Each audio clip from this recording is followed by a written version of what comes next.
Students, হ্যাঁ মাত্র দুটো গল্প পড়লেই হয়ে যাবে, কিন্তু দুটো গল্প আগে রেডি করে রাখো, তারপরে কথা পড়ে, ঠিক আছে? যারা দুর্বল, যারা পাস করতে চায় বাংলায়, পাস করার কোনো ব্যাপার না বাংলায়, যারা ভালো স্টুডেন্ট সবার জন্য কিন্তু দুটো গল্প থেকে যে প্রশ্নগুলো দিচ্ছি কিন্তু 5+3 জন্য কিন্তু আসবেই। 5 নাম্বার এবং 3 নম্বর মানে 8 নাম্বার কিন্তু তোমরা পেয়ে যাচ্ছ কিন্তু, ঠিক আছে? না শুরু করা যাক। আর শুরু করার আগে আরেকটা কথা বলছি, সেটা হচ্ছে কি, এই ভিডিওর শেষে বাংলার যাবতীয় যে সাজেশনগুলো রয়েছে সমস্ত দেওয়া থাকবে এন্ড স্ক্রিনে, ঠিক আছে? ওগুলো থেকে একবারে তোমার প্লে লিস্ট খুঁজতে মানে কোথাও যেতে হবে না, ঠিক আছে? একবার ওখান থেকে বাকি ভিডিওগুলো দেখে নিও, বাংলা রচনা চলে গেছে, কোনি চলে গেছে, ঠিক আছে? এগুলো দেখে নিও। নাও শুরু করা যাক। পথের দাবি দেখো, 5 নম্বর প্রশ্নগুলো নিয়ে নাও, স্ক্রিনশট নিয়ে নিতে পারো, ঠিক আছে? আচ্ছা, 5 নম্বর প্রশ্নগুলো 1 নম্বর হচ্ছে কি বলছে, বাবুটির স্বাস্থ্য গেছে কিন্তু শখ 16 আনায় বজায় আছে, বাবুটি কে? তার সাজসজ্জার পরিচয় দাও।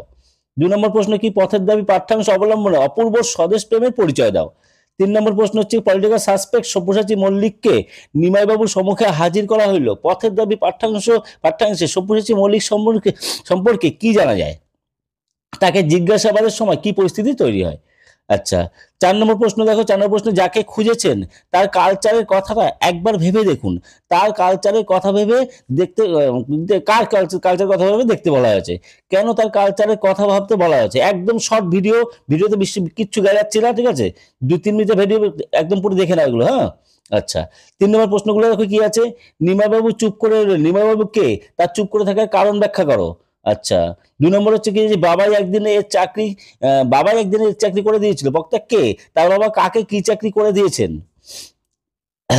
3 নম্বর হচ্ছে কি, বুড়ো মানুষের কথাটা শোনো, মানে শুনো আর কি, এখানে বুড়ো মানুষটি কে? তিনি কাকে কোন কথা শুনতে বলেছেন? আচ্ছা, 4 নম্বর প্রশ্ন কি বলেছে, দেখো জগদীশ কিরূপ সদাশয় ব্যক্তি ইনি। আচ্ছা, এই যে 4 নম্বর, 5 নম্বর, ঠিক আছে? আর 6 নম্বর, 7 নম্বর, এগুলো হচ্ছে কি, এটা হচ্ছে লাইন তুলে দেওয়া, মানে লাইন তুলে দিয়ে এখান থেকে প্রশ্ন দিতে পারে, ইম্পর্টেন্ট লাইনগুলো, ঠিক আছে? দেখে নাও। 4 নম্বর কিন্তু দেখো জগদীশ কিরূপ সদাশয় ব্যক্তি ইনি। 5 নম্বর হচ্ছে কিন্তু বুনো হাঁস ধরাই যে ওদের কাজ। 6 নম্বর হচ্ছে দেখি তোমাদের ট্যাক এবং পকেটে কি আছে। 7 নম্বর হচ্ছে মনে হলো দুঃখে লজ্জায় ঘৃণায় নিজেই যেন মাটির সঙ্গে মিশে যাই।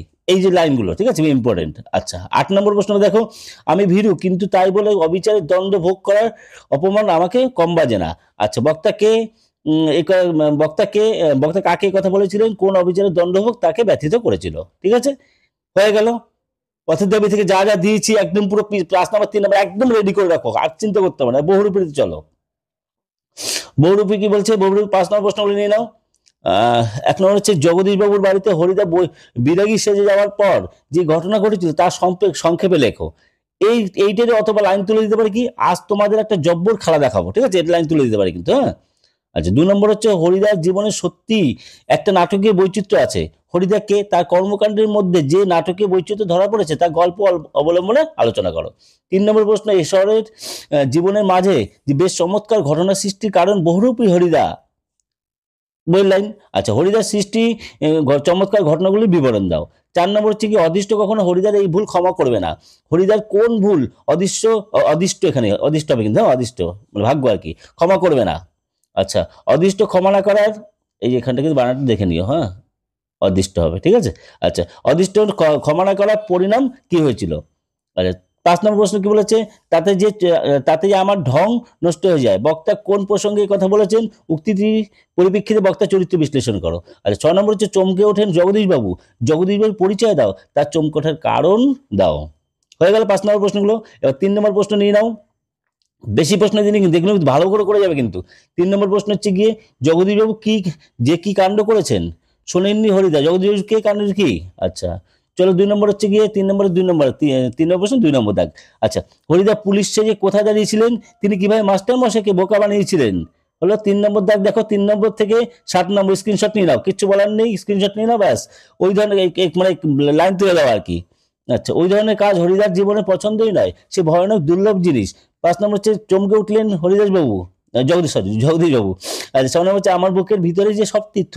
আচ্ছা, 7 নম্বর হচ্ছে, বাহ, এ তো বেশ মজার ব্যাপার। এই লাইন তুলে কিন্তু প্রশ্ন আসতে পারে। আর কিচ্ছু বলো না, tata, take care, bye bye, দেখা হবে নেক্সট ভিডিও, টাটা।